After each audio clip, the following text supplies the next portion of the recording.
चड्डा Deven IC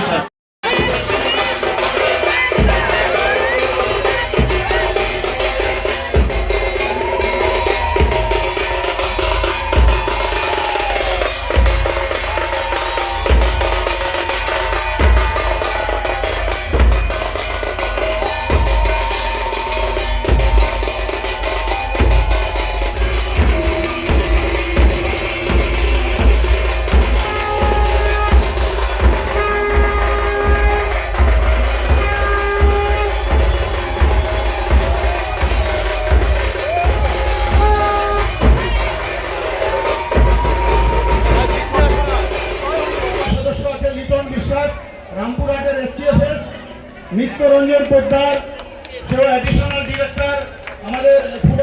আমরা এই গৌরবের মুহূর্তে সাক্ষী থাকলাম সবাই। আজকে আমাদের মিশনের চাঁদের হাট বসেছে আর বটের মধ্যে পড়াইয়ের কালি আর কুঞ্চির কলম দিয়ে লেখা। বলেন ঠিক কিনা? ঠিক তো? এমন বান্ধব আর পৃথিবীতে কেউ জন্মগ্রহণ করেনি। তাই আজকে যারা আমার হরিগুরুচাঁদের ফসল, আজকে যারা এই মিশন তৈরি করেছেন, আমি আবার তাদেরকে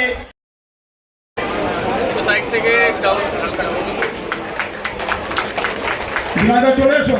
রাত্রেই আমাদের মিশনের ট্রেজারার, সেও joint registrar of cooperative societies, তার মেয়ে এবারে আইসিএসসি বোর্ড পরীক্ষায় অসাধারণ রেজাল্ট করেছে। আমরা মিশনের পক্ষ থেকে ওকে আমাদের ভালোবাসা স্নেহ স্বরূপ।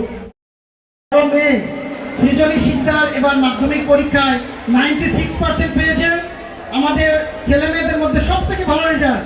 আমি আশীর্বাদ করি ও আরো বড় হোক, আইএএস অফিসার হোক। আমি মাননীয় মন্ত্রী স্যারকে অনুরোধ করব আমাদের সৃজনী শিকদারকে এই সম্মাননা দিয়ে তাকে আশীর্বাদ করুন, যেন সমাজের আইএএস এবং অফিসারদের মতো করে ওর বাবা যেমন মানুষের সেবা করছে, ও আইএএস অফিসার হয়ে সমাজের বিমানীয় অশোক কীর্তনিয়া মহাশয়।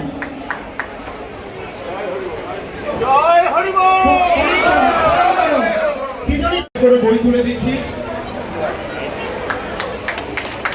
আপনারা করতালি দিয়ে বিউটি ও যাতে আরো ভালো রেজাল্ট করে উচ্চ মাধ্যমিকে। একেবারে ওই যে 150 গজে জীবন না, ওদের বাড়িটা স্যার তার কাটার থেকে মনে হয় 150 গজের কম। কেমন কাল বাজার থেকে ওখানে যাও কাকু। ওকে আপনারা শুধু ওকে পুস্তক দেওয়া নয়, ওকে আশীর্বাদ করুন। আগে আমরা ঘোষণা করেছি আমাদের 5 জন যারা ডাক্তারি পাশ করে গেছে তাদেরকে আমাদের মিশনের পক্ষ থেকে তাদের ফার্স্ট ইয়ার থেকে 5th ইয়ার অবধি আমরা 3000 4000 টাকা করে দিয়েছি। এখনো 4 জন যারা আছে যারা ডাক্তারি করছে তাদেরকে স্যার আমরা মিশনের পক্ষ থেকে সাহায্য করি। প্রত্যেক মাসে 3000 করে টাকা দিই। এখানে একটা বাচ্চাদের স্কুল চলে, 7 জন দিদিমণি, 3 জন সহায়িকা, 10 জনকে আমরা আমাদের নিজস্ব দেওয়া অর্থ থেকে তাদের সম্মানিত দিই। এখানে সেই স্কুলটা চলে। এই যে জায়গাটা দেখছেন, একজন ভদ্রলোক আমার জ্যাঠামশাই অসুস্থ বলে আসতে পারেননি, তিনি কিন্তু নমশূদ্র নন স্যার, তিনি কায়স্থ কিন্তু মতুয়া। তিনি এই হাই রোডের পাশে এরকম মূল্যবান জমি এই জায়গায় দিয়েছেন। এটা আমরা করেছি, মন্দির করেছি। আমরা পালপাড়ায় জমি কিনেছি, সেখানে রাজর্ষি গুরুচাঁদ ভবন হয়েছে। ব্যারাকপুরে জমি কিনে রেখেছি স্যার, আগামী দিনের সুযোগ হলে আপনার যেমন স্বপ্ন, স্যারের অফিসার সেদিন স্যার বলছেন যারা বড় স্কুল করো, আমি জমি কেনার জন্য যা যা ইনফ্রাস্ট্রাকচার করার জন্য আমার নিজের যে অর্জিত অর্থ সেটা দিচ্ছি, সেটাকে কি করে ভালো করা যায় তোমরা প্ল্যান করো।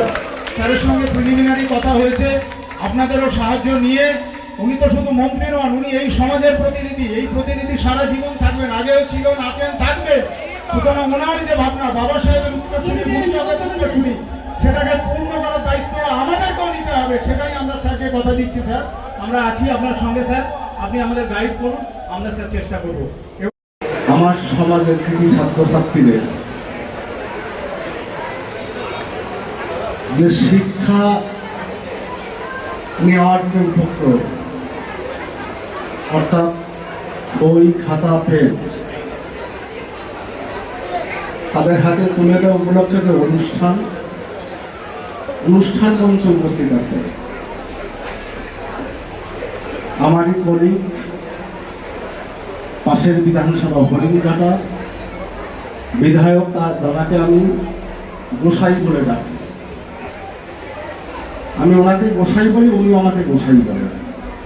মানে একটা মনের ভাব প্রকাশ। উপস্থিত আছেন অল ইন্ডিয়া মতো মহাসংঘের গোসাই পরিষদের সভাপতি আমার গুরুদেব বিপদভঞ্জন গোসাই, অল ইন্ডিয়া মতো মহাসংঘের সাধারণ সম্পাদক সুখেন্দ্রনাথ ভাই, আরেকজন আমার বনগার হিতাকাঙ্ক্ষী আমার বড় ভাই, যিনি আমার বনগা কেন্দ্রিক যে মতুয়া মহাসংঘ মতুয়াদের সুখ দুঃখ ভালো মন্দ দেখেন আমার দাদা প্রদীপ বিশ্বাস। আর সর্বোপরি যাদের দৌলতে আমি আজকে এখানে আসতে পেরেছি, আমার সমাজে যারা আমার সমাজকে এগিয়ে নিয়ে চলেছে বলতে হয়, শিক্ষার ক্ষেত্রে দীক্ষার ক্ষেত্রে আছেন সম্মানীয় সুজয় সিদ্ধার মহাশয়, আছেন খোকনবালা, সবার নাম আমি জানি না, যারাই আছেন সবাইকে আমার তরফ থেকে ভক্তিপূর্ণ প্রণাম, শুভেচ্ছা, অভিনন্দন। আর আমার যারা মায়েরা এসেছেন, আমার যারা বোনেরা এসেছেন, যাদের গর্ভ থেকে এই রত্নগুলো জন্মগ্রহণ করেছেন, যারা বেঁচে আছেন, যারা বেঁচে নেই, সবাইকে আমি প্রণাম জানাই। আর সেই সমস্ত রত্নগর্ভা মায়ের পেট থেকে আমার সমাজে এইসব জ্ঞানী গুণীজন জন্মগ্রহণ করেছেন এবং তারাই আজকে এই মতুয়া সমাজকে এগিয়ে নিয়ে চলছে।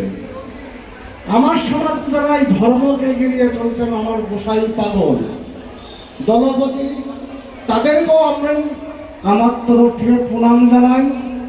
কারণ আপনারাই এই মতুয়া ধর্মের ধারক এবং বাহক। তাই সবাইকে প্রণাম জানিয়ে আমি মূর্খ মানুষ,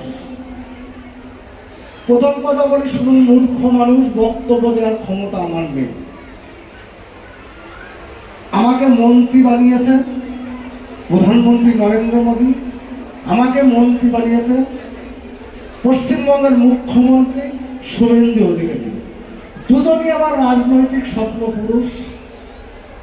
তাদের দেওয়ার যে মন্ত্রিত্ব, মন্ত্রী আমি নই, আমার সমাজের প্রত্যেকটা মানুষ আমার এই মন্ত্রীর আমি